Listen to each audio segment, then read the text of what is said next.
Hello, everybody. I hope we're live right now. This is the first time that I'm trying this, and I'm here with the lovely JoJo Ellis, and I'm so excited. I'm actually just checking on my phone just to see how this looks.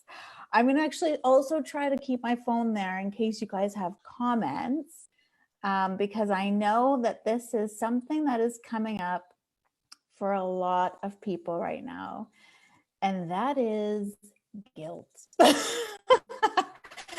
Guilt for doing too much, guilt for doing too little, guilt for having to take time off work to spend time with kids or take time off to go wherever. It's hitting us in all sorts of different directions. So I reached out to JoJo, who is an amazing peak mindset coach, and she's going to introduce herself. And she's an NLP practitioner.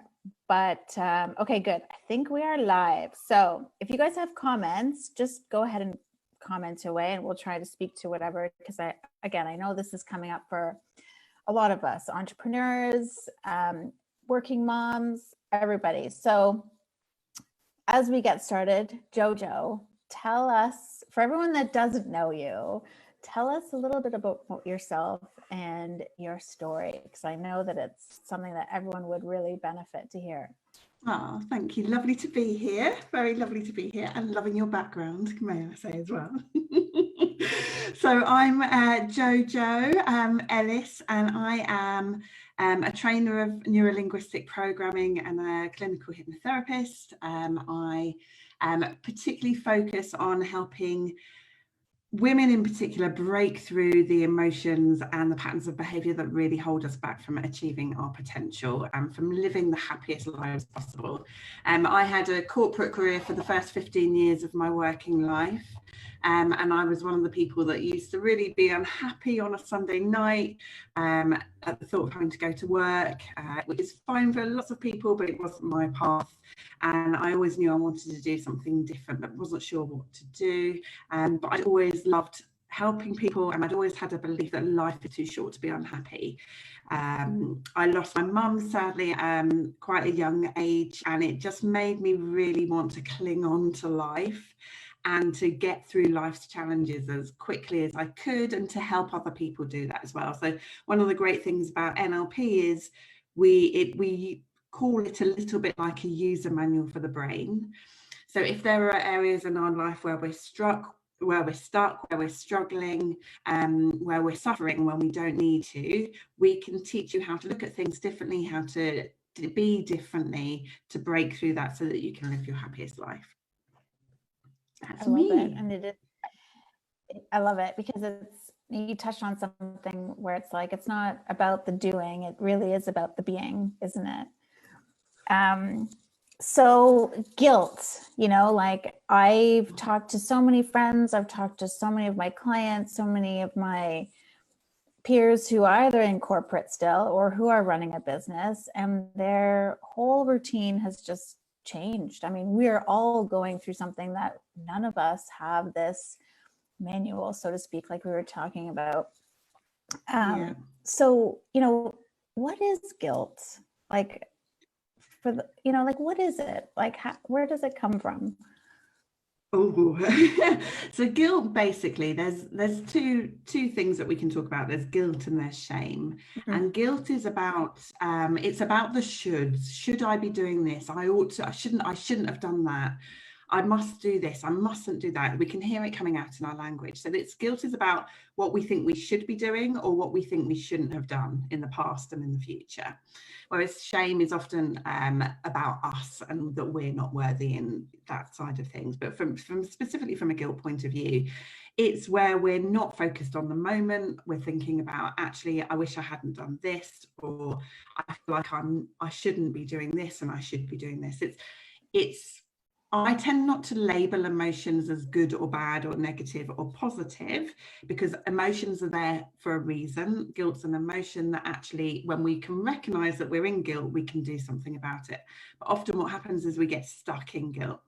and then it gains a momentum of its own, and before we know it, we've ended up feeling absolutely terrible, whereas sometimes we can nip it in the bud sooner rather than later.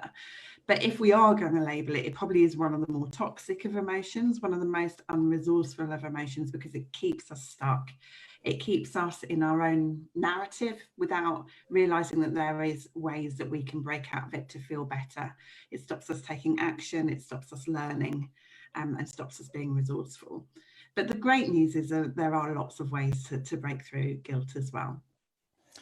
Which is amazing. And I think you also touched on something which is about the narrative, you know, like the stories that we tell ourselves, I should be working, but I need to be doing something else, or I need to be homeschooling my kids, or I should be taking care of myself. That's when I've been hearing a lot. Like I'm feeling like really guilty for taking that time for myself, which, you know, is so important, because, you know, you can't be giving from an empty cup, and it's kind of leading people to feel really stressed and really feel really, you know, tired and fatigued, and like they have to be doing everything and anything but take care of themselves. So I guess, you know, what are some things that people can do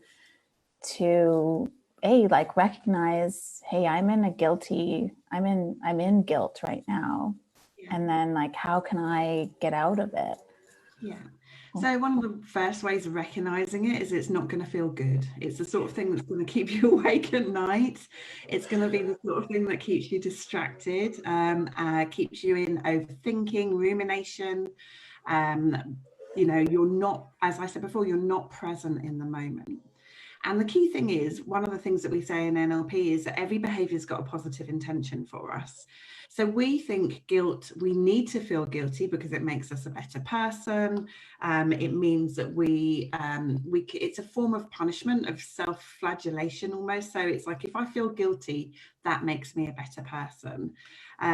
So we can recognize that we've got guilt because it's not feeling good. We can also recognize guilt because we're hearing, I should words. I should be doing this, I should be doing that. Why, you know, what I mustn't do this, I mustn't do that, I ought to do this. All of these rule-based words that we use. And the key thing is, one of the questions that we can ask ourselves is, who says you should? We don't have a rule book for what's going on at the moment. And one of the key things I would say is recognizing that you're doing it as soon as possible. And one of the things we teach in NLP is almost to give yourself distance. So rather than feeling it, it's like stepping out of your body. And I always talk about going into curiosity. Isn't that interesting? I'm telling myself that I should be doing that. Should I? And actually questioning your narrative. Is it the truth? Is it absolutely what you should be doing? Should you be working, or should you be homeschooling? Who knows at this time, really? The key thing is, does it make me feel good? No, it doesn't. What can I do to make myself feel good, to make myself feel better, and then all of the people around me feel better?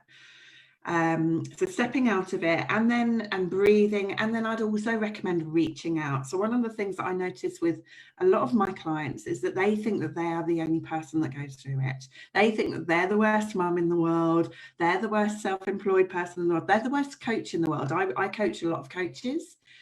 There's a guilt there of, I shouldn't be feeling like this. I shouldn't be struggling at the moment because I'm a coach and I should have my own skills to get out of it. But the key thing is, we're human. It's part of the human condition. And always it's like reaching out to other people, knowing that you're not alone, but turning that love back on yourself. How can I love myself more? Would I talk to myself? Would I talk to a 6-year-old like I'm talking to myself? Would I be telling them that they should be doing this or they shouldn't be doing that? No, I wouldn't, but we're our own biggest critics. Thinking that we're helping ourselves out, but all it does is it keeps us stuck.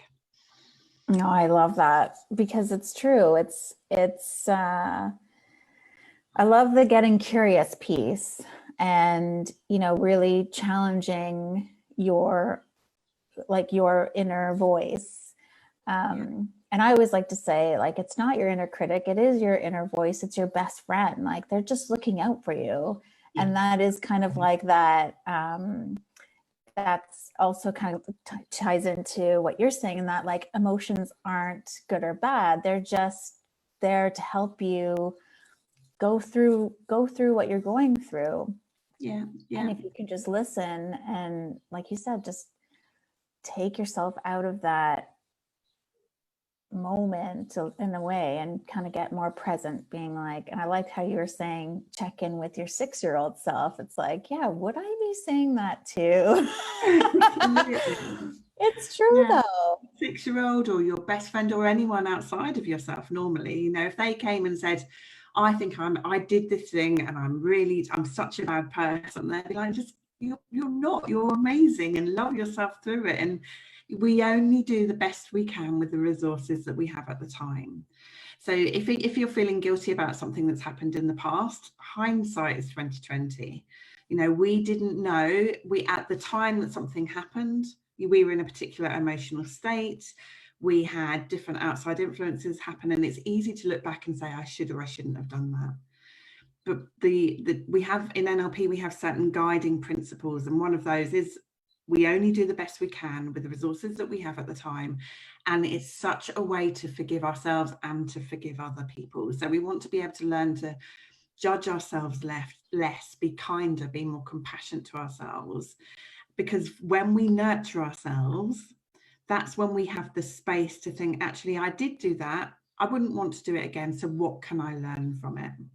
Or I'm doing this, and for example, I have a lot of, this crops up a lot with mums working, even before everything that happened in the world. So they'd be at home feeling guilty that they weren't working, especially if mums are self-employed, I think, or had a high power job. As I'm at home, but all I can do is think about work. And when I'm at work, I feel guilty because I feel like I should be with my children. But what's happening is that they're not being present in either. It's almost like the paths have crossed.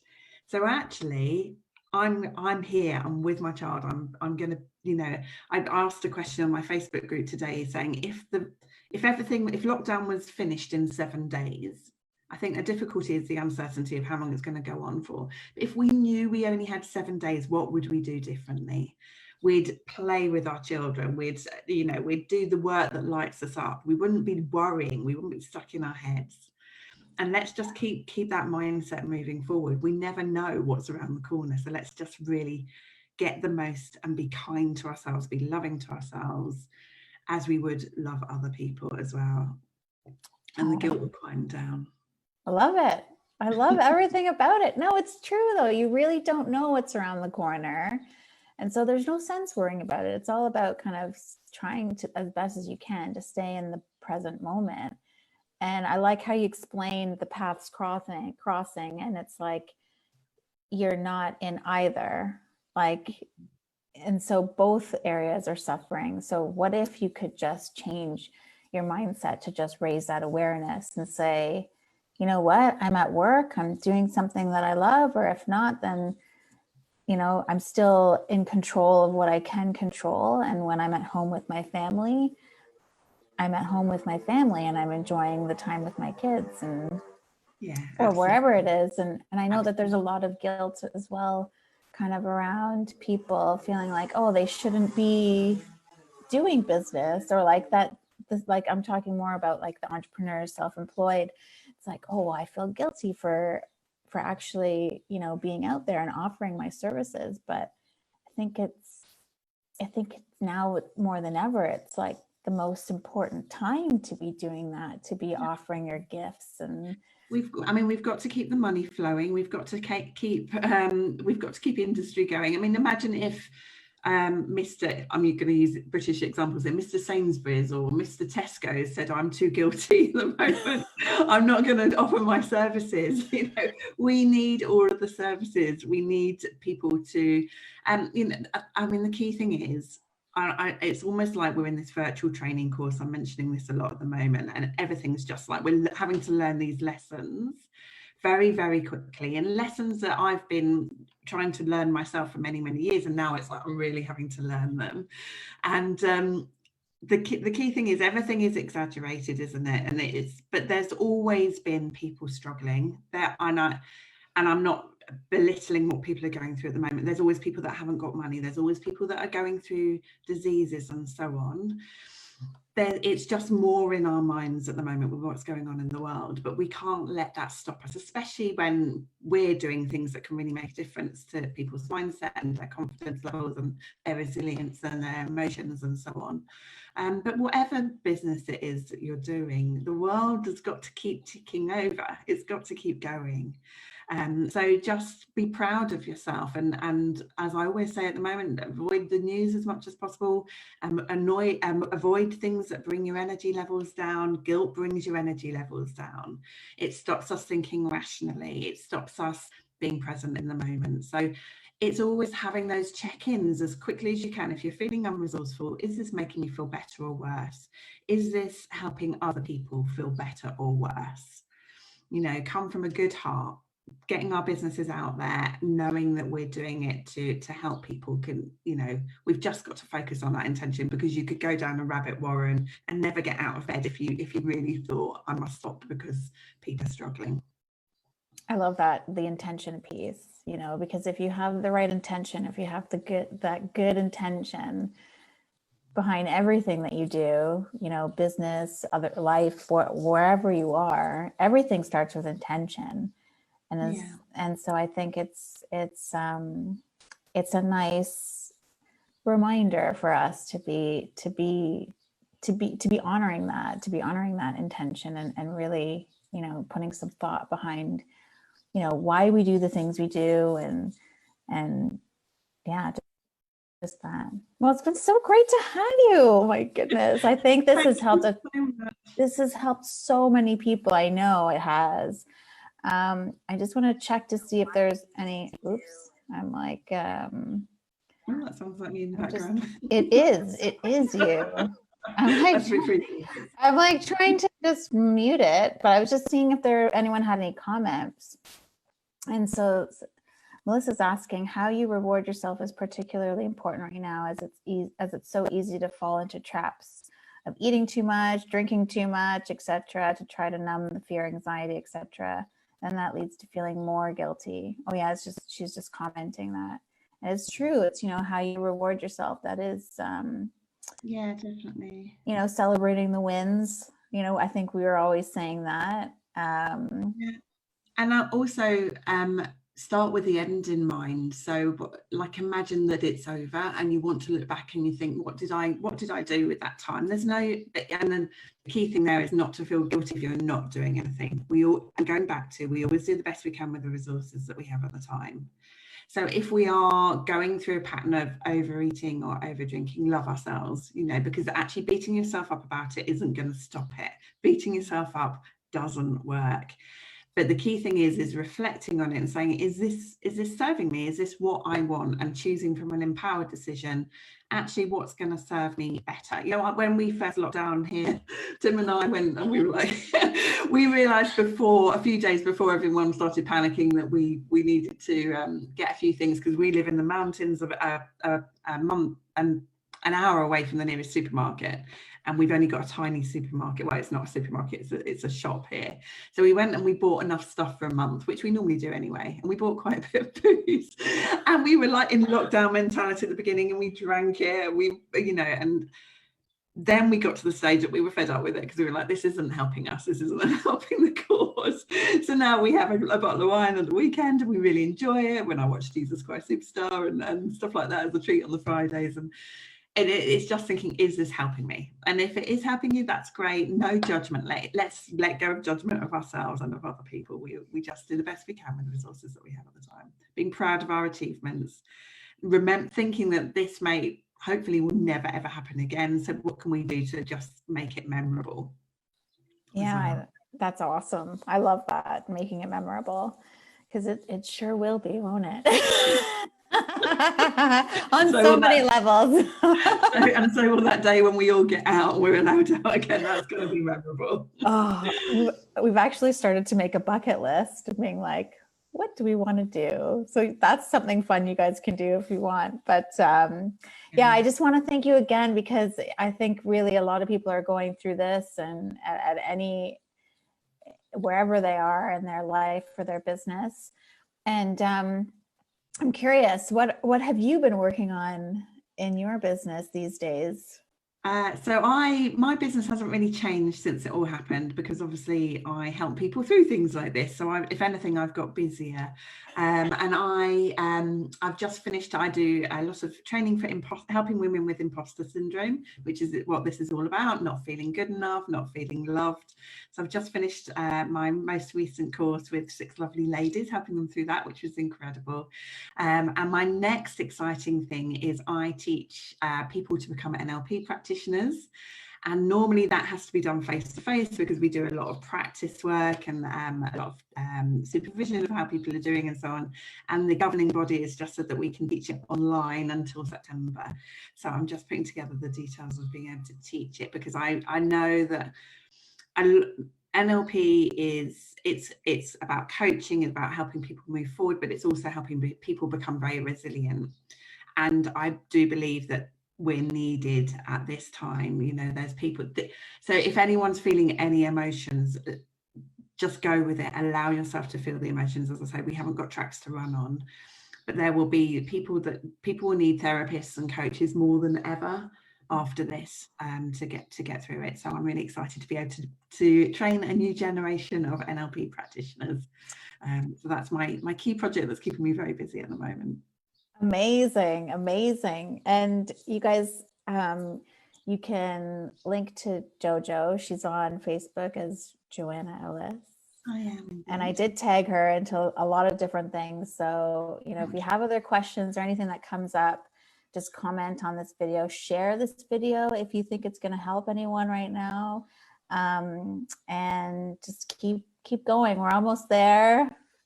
It is what we make it, right? It is what we make it. It is, yeah. And some days we're going to be high, some days we're going to be low, and love ourselves through it, because when we allow ourselves to feel the emotions, they naturally pass. And it's I'm just going to teach very, very quickly. I talk about something I learned with Tony Robbins, which is the crazy 8, where we flip between harder and softer emotions. And we need to feel nurtured, our feminine energy, and we need to take action. So if we're feeling guilty, that's a way of nurturing ourselves. So if we flip it and we say, actually, self-care, like you were saying before, let me look after myself, let me show myself kindness, let me speak to myself kindly. When we feel nurtured, then we're like, right, okay, now I'm ready for action. And then put a plan in place to do something creative with your children, or creative with your business. Get a project that you can say, that's what I did when lockdown happened. When you look back in 10 years time, when you're showing your grandchildren, that's what I created. But we won't always want to feel action unless we're feeling loved and nurtured. So we need to flip between the two. Oh, I love that. I love that. I'm glad that you brought that in, because that was a nice kind of way to picture it. And I like the idea of the flipping around, because it's so true. And that's why, you know, emotions are really there to help us be the best person that we can be, and be in peak state, be in peak mindset. So that's awesome. Thanks so much, JoJo. It was so great to have you. Such a beautiful time with you.